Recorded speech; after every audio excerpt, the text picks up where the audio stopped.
오늘 저랑 사도행전 28번째 살펴보시는 시간입니다. 성도 여러분, 구원은 삼위 하나님의 주권적인 사역입니다. 조금 다시 설명드리면 성부 하나님께서 죄인들의 구원을 계획하시고 성자 그리스도께서 죄인이 구원을 얻을 수 있는 모든 일을 행하셨으며 성령 하나님께서 죄인에게 구원을 허락하십니다. 바로 이와 같은 사실에 근거하여 교회는 그리스도의 증인 또는 구원의 증인이 될 수 있는 것이죠. 다시 말해 교회가 땅끝까지 이르러 증인이 될 수 있는 이유는 교회를 이루고 있는 그리스도인들의 능력에 근거한 게 아니라 오직 삼위 하나님의 능력에 근거한 것입니다. 이 영광스러운 구원의 섭리를 고넬료 가정에 임한 구원에서도 확인하게 되지요. 초대교회는 땅끝까지 가서 증인이 되라는 부름을 받았어요. 하지만 저랑 살펴보신 것처럼 이방인의 구원을 제대로 이해하지 못했습니다. 여전히 구원을 유대인만을 위한 것이라 여기고 이방인 선교에는 부정적이었습니다.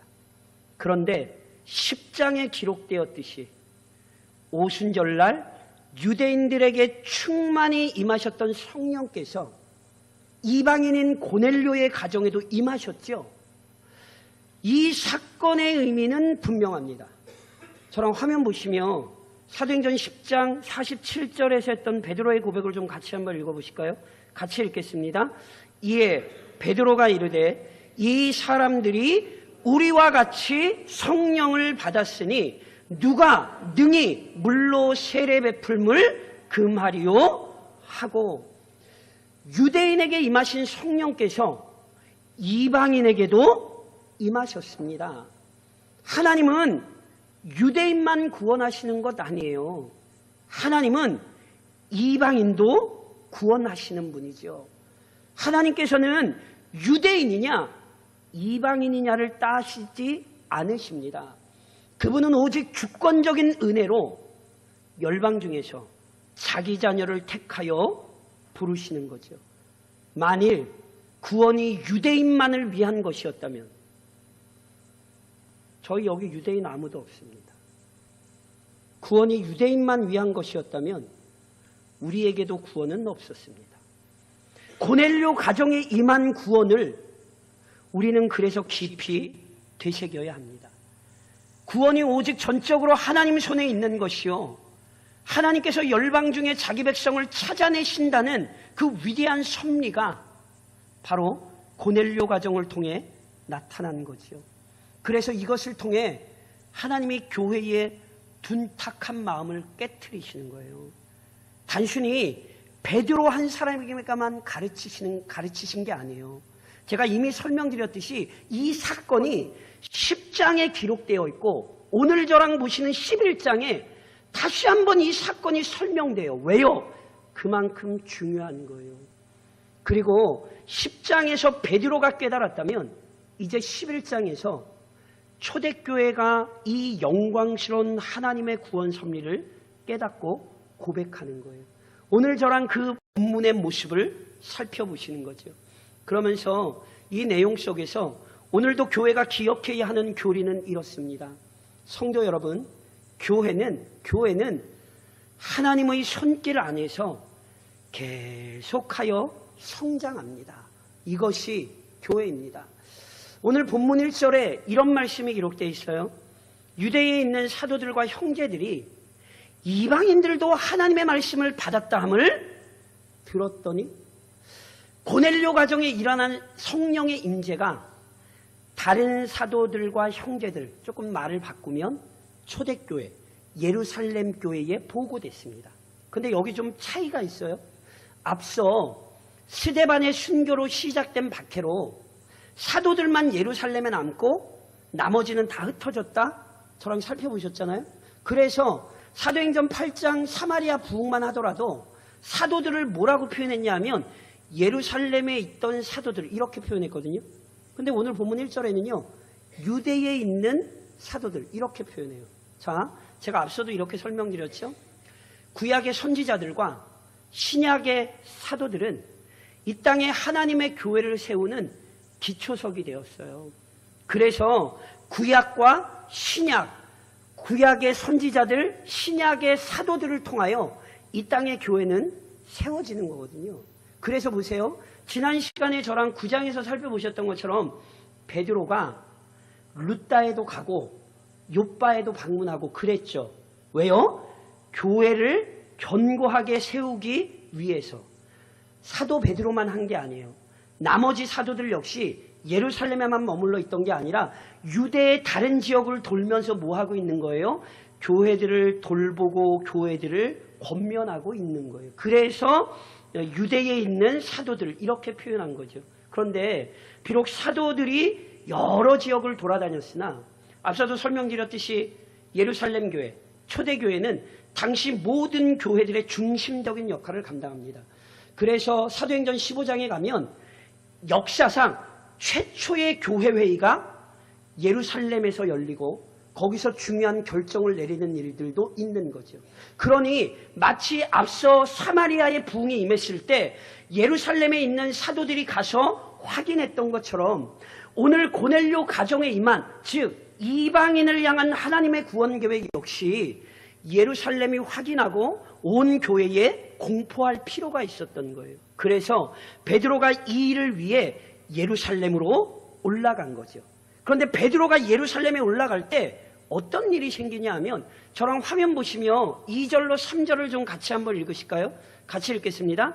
베드로가 예루살렘에 올라갔을 때에 할례자들이 비난하여 이르되 내가 무할례자의 집에 들어가 함께 먹었다 하니, 베드로가 예루살렘에 올라갔을 때 그냥 지역인 예루살렘이 아니라 예루살렘 교회, 초대교회에 올라갔다는 뜻이에요. 그랬더니 할례자들이 거침없이 베드로를 비난해요. 성도 여러분, 여기 할례자들이란 교회를 박해했던 유대인들을 말하는 게 아니에요. 여기 할례자들이란 제가 다시 한번 설명드리지만 예루살렘 교회 또는 초대교회 성도들을 의미해요. 원래 이 초대교회 성도들, 예루살렘 교회 성도들이 유대인이잖아요. 그러니 당연히 할례 받았습니까? 안 받았습니까? 당연히 받았죠. 그럼에도 불구하고 본문이 굳이 이들을, 성도들을 이렇게 표현 안 하고 할례자들을 이렇게 표현한 이유가 있는 거예요. 왜 굳이 성도들이 아니라 할례자들을 이렇게 표현한 거냐면 이들이 이미 구원을 얻은 성도였지만 아직 폐쇄적인 유대 전통에서 벗어나지 못했다는 사실을 지금 성경이 강조하는 거예요. 그래서 실제로 이들이 무엇 때문에 베드로 비난하죠? 베드로, 너 유대인의 규례 어기고 무할례자 집에 갔어? 너 이방인과 교제했어? 제가 이미 설명드렸듯이 성경 어디에도 이방인과의 교제를 금한 적이 없어요. 이건 유대교의 전통이에요. 그런데 지금 초대교회 성도들이 성경이 아니라 유대인의 전통을 가지고 지금 베드로를 비난하는 거예요. 무슨 장면인지 아시겠어요? 초대교회가 이방인의 구원을 지금 올바르게 인식하지 못하고 있는 거예요. 놀랍게도 이방인에게 성령이 임하셨는데 그 일로 기뻐하는 게 아니라 무슨 얘기하고 있는 거예요? 너 왜 이방인 집에 갔어? 그러니까 전혀 교회가 지금 엉뚱한 일을 하고 있는 거라고요. 그래서 본문 4절에 이런 말씀이 기록되죠. 베드로가 그들에게, 할례자들에게, 초대교회 성도들에게 이 일을 차례로 설명하여, 베드로가 고넬료 가정에서 일어난 사건에 대해 성도들에게 설명해 주는 거예요. 그래서 그 내용이 오늘 본문에 다시 나와요. 간략하게 다시 한번 설명드리면 이런 거예요. 우선 베드로는 자신이 욥바에서 기도할 때 보게 되었던 환상과 이어진 말씀을 증언해요. 기억하세요? 베드로가 기도 시간에 기도하는데 갑자기 환상이 펼쳐졌어요. 하늘에서 큰 보자기가 내려왔는데 그 보자기 안에 율법이 규정한 먹을 수 있는 동물과 먹을 수 없는 동물이 섞여 있었어요. 베드로가 그걸 보면서 하나님이 왜 갑자기 이 환상을 보여주시지? 그것을 주목하여 보고 있는데 음성이 들려요. 베드로야, 일어나 잡아먹으라. 이 명령이 베드로에겐 굉장히 의외입니다. 당시 베드로가 배가 고프긴 했지만 환상에서 정한 동물과 부정한 동물이 섞여 있으니까 어떻다고 제가 말씀드렸어요? 정한 동물 따로 부정한 동물 따로가 아니라 정한 것과 부정한 것이 섞여져 있기 때문에 모두가 다 부정해졌단 말이에요. 그러니 먹을 수 있어요? 먹을 수 없어요? 먹을 수 없어요. 그래서 베드로가 답변한 거예요. 하나님 저 안 먹을래요. 그리고 하나님 저 지금까지 이런 거 먹은 적 없거든요. 그러니까 아마 여기까지만 환상이 이어졌으면 베드로는 이렇게 생각했을지 몰라요. 마치 사탄이 예수님을 너 배고프지? 너 돌로 떡 만들어 먹어봐. 이렇게 시험했던 것처럼 하나님께서 내가 하나님의 말씀에 잘 순종하는지 이 환상을 통해 내 믿음을 좀 점검하시려나 보다. 아마 여기까지만 환상이 이어졌다면 베드로가 이렇게 생각했을 수 있어요. 근데 환상의 본질은 여기에 있지 않아요. 어떤 말씀이 이어졌죠? 저랑 화면 보시면 본문 9절로 10절을 같이 한번 읽으실까요? 같이 읽겠습니다. 또 하늘로부터 두 번째 소리 있어 내게 이르되 하나님이 깨끗하게 하신 것을 내가 속되다고 하지 말라 하더라. 이런 일이 3번 있은 후에 모든 것이 다시 하늘로 끌려 올라가더라. 베드로가 못 먹겠다고 답했더니 하나님께서 뭐라고 다시 답변하시냐면 베드로야 너 내가 깨끗하다고 한 거 네가 깨끗하지 않다. 너 그렇게 말하면 안 돼. 이 말씀은 베드로에게 충격이라니까요. 베드로 유대인이에요. 지금까지 그 유대인의 그 율법을 알고 살아왔고요. 그 율법을 지키며 살아왔단 말이에요. 베드로가 먹는 음식과 못 먹는 음식을 구별하지 못할 리가 없어요. 그러니까 보세요. 만일 이 음성이 한 번만 들렸다면 베드로가 내가 배가 고프니까 헛것이 들렸나 보다 이렇게 생각할 수 있다니까요.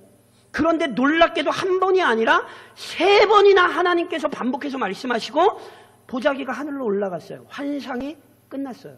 즉 베드로가 잘못 들은 게 아니고요. 무엇보다 하나님께서 잘못 말씀하신 게 아니에요. 그래서 베드로는 이 말씀을 붙들고 깊이 씨름하기 시작하는 거예요. 도대체 이 말씀이 무슨 뜻인가? 그런데 그때 또 다시 성령께서 명령하시는 거예요. 너 지금 밑에 내려온 사람들 이방인이거든? 그런데 너 이방인이라고 거부하지 말고 내가 보낸 사람들이니까 너 그 사람들을 따라서 함께 가. 유대인이 이방인을 부정하게 여기는 것을 아시는 성령께서 베드로에게 단호히 얘기하셨어요. 내가 보냈어. 너 따라가. 그제서야 베드로는 자신이 본 환상과 말씀의 의미를 조금씩 이해하기 시작하는 거예요. 그래서 실제로 베드로가 이걸 어느 정도 이해했다는 사실이 고넬료의 집에 도착해서 했던 말에 드러나죠. 저랑 화면 보시면 사도행전 10장 28절 기억하세요? 저랑 한번 같이 한번 화면 보시면 읽으실까요? 이르되 유대인으로서 이방인과 교제하며 가까이 하는 것이 위법인 줄은 너희도 알거니와 하나님께서 내게 지시하사 아무도 속되다 하거나 깨끗하지 않다 하지 말라 하시기로. 보세요.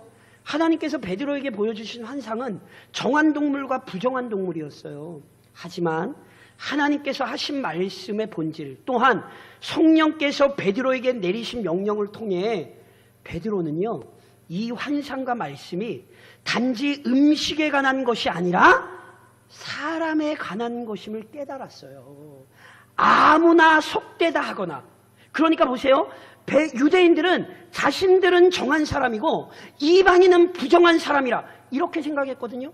그런데 실제로 정한 사람과 부정한 사람을 구별하시는 분은 유대인들이 아니에요. 누구예요? 모든 인간의 주인이신 하나님이시죠. 그리고 앞서도 저랑 살펴보셨잖아요. 하나님께서는 이미 이스라엘 역사를 통하여 이방인이라 할지라도 하나님의 부르심에 따라 거룩한 자녀가 될 수 있다는 사실을 알려주셨단 말이에요. 그러니까 유대인은 무조건 거룩하고 이방인은 지옥의 불쏘시개. 이건 성경 어디에서도 가르친 적이 없어요. 제가 다시 한번 말씀드리지만 이건 유대인들의 착각이었다고요. 그래서 하나님께서는 지금 이걸 깨닫게 하시는 거예요. 그리고 베드로는 이 하나님의 뜻을 알았기에 거부하지 않고 고넬료의 집을 찾은 거죠. 그러니까 보세요. 베드로가 지금 자신을 비난하는 할례자들에게 즉 초대교회에게 지금 무슨 얘기하고 있는 거예요? 내가 왜 고넬료의 집 갔냐고? 나 내 마음대로 간 거 아니다. 하나님께서 보내서 나 간 거다. 베드로가 지금 이 얘기하고 있는 거예요. 게다가 베드로는 자신에게 일어난 일만이 아니라 고넬료에게 일어난 일도 설명하죠. 베드로가 성령의 뜻에 따라 고넬료의 집에 가서 고넬료의 얘기를 들어보니 너 나 왜 불렀어? 물어보니 고넬료가 답변을 하는데 고넬료가 왜 베드로를 불렀대요? 고넬료도 자기 생각이었던 게 아니에요. 하나님의 천사가 나타나서 베드로 부르라 명령하셨단 말이에요. 특별히 고넬료가 베드로를 왜 불러야 됩니까? 저랑 화면 보시면 본문 14절 같이 한번 읽으실까요? 같이 읽겠습니다.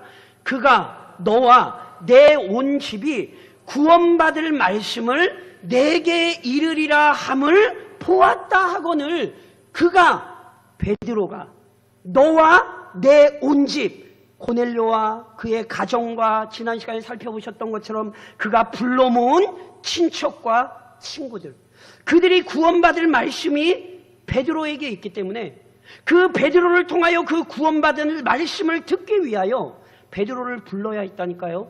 성도 여러분, 지난 시간에 설명드렸죠. 고넬료 착한 일 많이 했습니까? 적게 했습니까? 많이 했죠. 그리고 착한 일 하면 천국 갑니까? 지옥 갑니까? 이렇게 묻는 저 자체가 사기꾼이에요.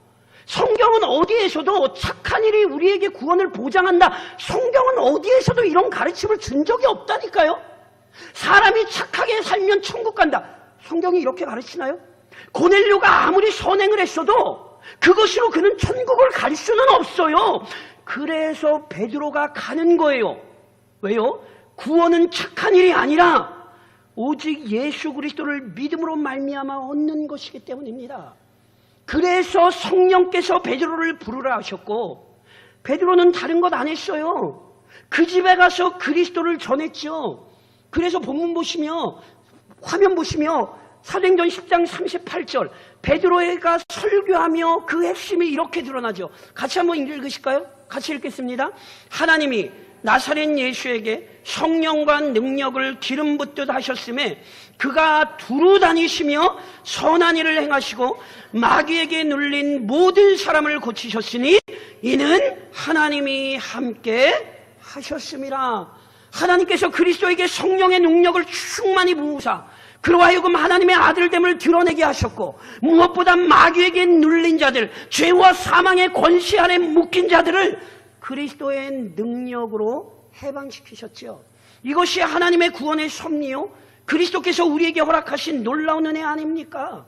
베드로는 다른 것 아니에요. 그리스도 전했어요. 그때 어떤 일이 일어났습니까? 본문 15절에 이렇게 기록하죠. 내가 말을 시작할 때에 베드로가 그리스도를 전할 때에 성령이 그들에게 임하시기를 처음 우리에게 하신 것과 같이 하는지라.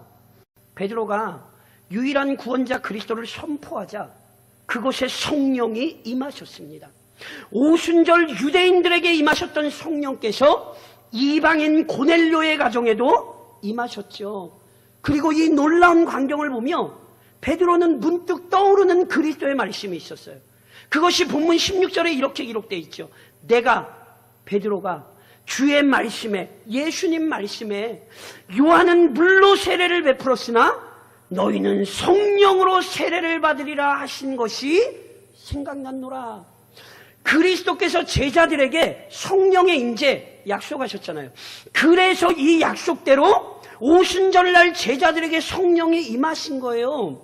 그리고 그리스도께서 제자들에게 성령을 약속하셨던 것처럼 구약은 요엘을 통하여 만민에게 부어질 성령의 은혜를 약속하고 있지 않았습니까? 그것을 오순절날 제자들이 많은 사람에게 가르쳤잖아요. 그러니 고넬료의 가정에 임한 성령의 역사는 어떤 의미인지 분명하다니까요.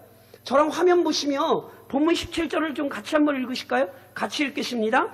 그런즉 하나님이 우리가 주 예수 그리스도를 믿을 때에 주신 것과 같은 선물을 그들에게도 주셨으니 내가 누구에게 하나님을 능히 맡겠느냐 하더라.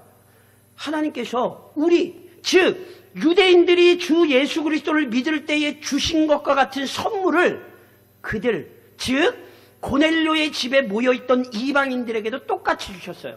성도 여러분, 그럼 여기서 말하는 선물이 뭐죠? 여기 선물이 뭡니까? 성령이죠. 아시겠어요? 하나님께서 친히 고넬료 가정에도 성령을 선물로 주시고 구원을 베푸셨어요. 누가 하신 거예요? 하나님이 하신 거잖아요. 그러니 베드로가 뭐라고 말해요? 내가 누구이기에? 야, 내가 뭔데 하나님을 능히 맡겠느냐? 하나님께서 행하신 일을 내가 뭔데 가로막을 수 있겠느냐? 보세요. 오늘 본문에서 할례자들은 베드로가 이방인을 찾아가 교제했다고 비난하잖아요. 그런데 베드로는 자기 마음대로 방문한 거 아니에요. 하나님의 명령에 따른 것이지요. 고넬료 역시 자기 생각에 따라 베드로를 초청한 게 아니라 하나님의 명령대로 베드로를 초청한 거예요. 무엇보다 이 모든 일이 하나님의 뜻이었다는 사실이 최종적으로 어떻게 확인되었습니까? 고넬료의 집에 하나님의 선물, 즉 성령이 임하셨잖아요. 그러니 보세요. 이 사건에 대해 베드로의 설명을 모두 들은 교회가 어떻게 반응하죠?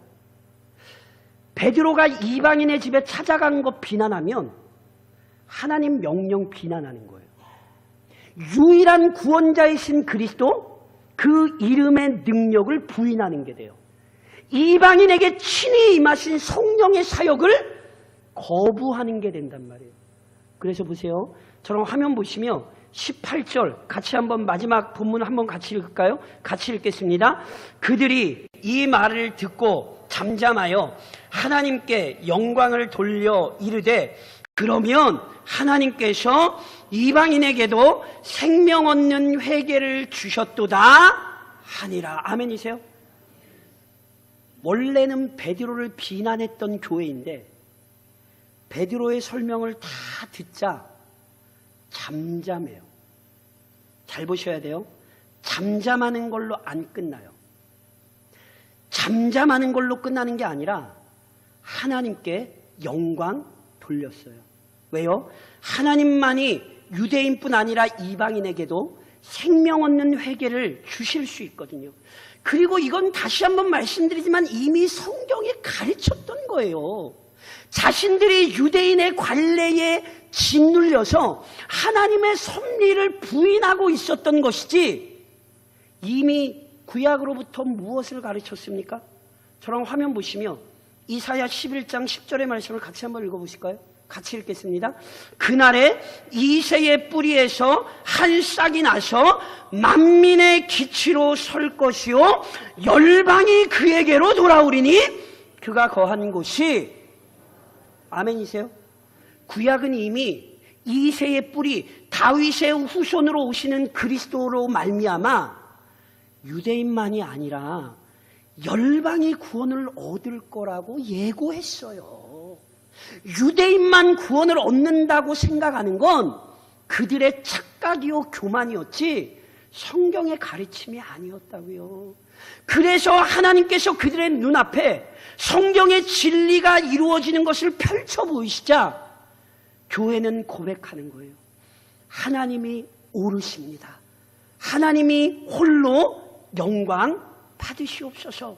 놀랍게도 하나님께서 교회를 깨닫게 하셨다는 사실이 오늘 본문이 우리에게 가르치는 것입니다. 그런즉 사랑하는 성도 여러분, 본문에 근거하여 이제 적용하며 권면합니다. 성도여, 하나님의 지혜와 능력으로 교회가 새롭게 되기를 간구하십시오. 성도 여러분, 명심하셔야 돼요. 교회를 세우신 하나님의 능력만이, 교회를 시작하신 하나님의 능력만이 역시 교회를 올바르게 성장시키십니다. 믿으십니까? 자, 오순절 성령 강림 사건이 초대교회를 세우되 허물이 하나도 없는 온전한 공동체로 만들었나요? 그러니까 성령이 충만히 임하자 교회가 허물이 하나도 없이 완전했나요? 그렇지 않았다는 사실을 저랑 계속해서 살펴보셨죠? 앞서 아나니아와 삽비라 부부 사건에서 설명했듯이 교회가 선한 사역을 열심히 하는데 그 과정에 초대교회 안에서 사탄의 미혹에 이끌린 자들이 생겨났죠. 초대교회가 열심히 구제사역을 하던 중에 일부러 그런 게 아니에요. 일이 좀 많아지다 보니까 행정적으로 미흡하여 의도치 않은 실수가 생겼거든요. 그랬더니 그 의도치 않은 실수를 빌미로 헬라파와 히브리파를 나누고 교회 안에 분쟁을 일으킨 자들이 있잖아요. 성도 여러분, 교회는 완전하지 않습니다. 성령이 교회 안에 임하셨다는 게 그래서 교회가 문제가 하나도 없다는 뜻은 아닙니다. 오히려 성령께서 이런 문제가 생길 때마다 놀라운 능력으로 개입하셨죠. 그래서 이 문제들을 지혜롭게 원만하게 해결하여 교회의 믿음이 성장하게 하신 거예요. 그래서 기억하세요? 아나니아와 삽비라의 죄악을 드러내시고 그들을 징벌하셨어요. 그래서 그 사건의 결론이 어떻게 됐는지 기억하세요? 저랑 화면 보시면 사도행전 5장 11절을 같이 한번 읽으실까요? 같이 읽겠습니다. 온 교회와 이 일을 듣는 사람들이 다 크게, 교회가 무너진 게 아니에요. 오히려 그 일을 잘 해결하여 교회가 든든히 세워졌죠. 구제사역에서 발생한 실수로 논쟁이 일어났을 때 교회가 어떻게 했는지 기억하세요? 사도들은 더욱 말씀을 전하고 기도하는 일에 전념하기로 하고 그 교회의 행정적인 일들을 성령으로 충만하여 칭찬받는 7사람을 택하여 세우고 그들에게 맡겼죠. 그래서 구제사역으로 잠시 소란스러웠던 교회가 결국은 어떻게 됐습니까? 저랑 화면 보시며 사도행전 6장 7절 같이 한번 읽으실까요? 하나님의 말씀이 점점 왕성하여 예루살렘에 있는 제자의 수가 더 힘이 많아지고 허다한 제사장의 무리도 이 도에 복종하니라. 교회가 연약함 때문에 무너진 게 아니에요. 교회가 오히려 그 연약함을 하나님의 뜻대로 잘 다룸으로 말미암아 교회가 견고히 세워졌고요. 놀라운 구원의 역사가 더 크게 나타났다니까요. 본문 역시 마찬가지예요. 초대교회도 한때는 이방인의 구원에 폐쇄적이었어요. 오늘 본문 잘 보셔야 돼요. 하나님이 이방인 가정에 임하셨단 말이에요. 얼마나 기뻐하고 찬양할 일이에요. 그런데 초대교회가 뭐하고 있어요? 당신 왜 이방인 집에 갔어? 이게 얼마나 가슴 아픈 모습입니까? 하나님의 영광은 보지 못하고 성경과는 다른 문제로 교회가 논쟁을 했잖아요. 그런데 하나님께서 이 부분을 다스리신 거예요. 오히려 고넬료 가정의 사건을 계기로 교회가 이방인의 구원을 올바르게 이해하고 이후 이방인의 구원을 위해 열심을 내는 교회로 성장하게 하신 거죠. 교회를 세우신 하나님께서 하나님의 능력을 부으사 연약한 중에도 교회가 성장할 수 있는 길을 여셨습니다.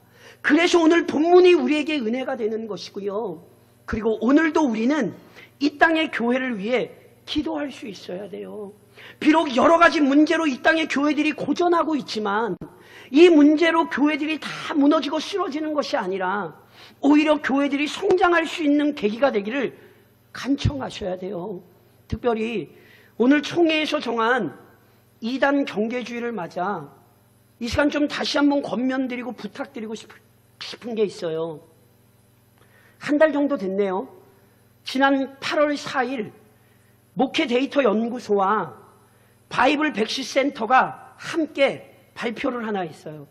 2023년 한국교회 이단 실태조사라는 걸 발표했어요. 근데 그 발표의 내용에 따르면요. 개신교인, 기독교인의 13.3%가 가족이나 지인 중 이단이 있다고 응답했습니다. 그러니까 교인 10사람 중에 한 사람 이상 반드시 자기 가정에 이단이 있는 거예요. 제가 우리 교회 따져봤더니 우리 교회 이거보다 조금 더 돼요. 우리 성도들도 아는 분들 있지만 우리 성도들도 모르는 경우가 있거든요. 가족 중에 이단이 많아요. 특히나 이 결과 중에 어떤 내용이 있냐면 그들 중에 가족 중에 이단이나 지인이 있는 가족이나 지인 중에 이단이 있는 응답자들 중에 68.2%가 그 지인에게 또는 가족에게 이단 모임을 권유받은 경우가 있다고 답변했어요. 심지어 이단 모임을 권유받은 사람들 중에 31.8%가 이단 모임에 한 번 이상 가봤고요. 절반 이상은 2번 이상 참석했대요. 그러니까 보세요. 이게 지금 뭘 보여주는지 아세요? 이단이 가족과 지인을 통해 얼마나 영향력을 미치는가를 보여주는 거예요. 그래서 실제로 교인들만 확인한 게 아니라 이번 조사에서 중요한 게 이단에 빠진 사람들에게 직접 확인을 했거든요. 그래서 이단에 빠진 사람들에게 물었어요. 당신 왜 이단에 빠졌느냐? 왜 이단에 속하게 됐느냐 물었더니 가족의 권유가 38.2%, 친구 및 지인의 권유가 19.1%예요. 그러니까 보세요.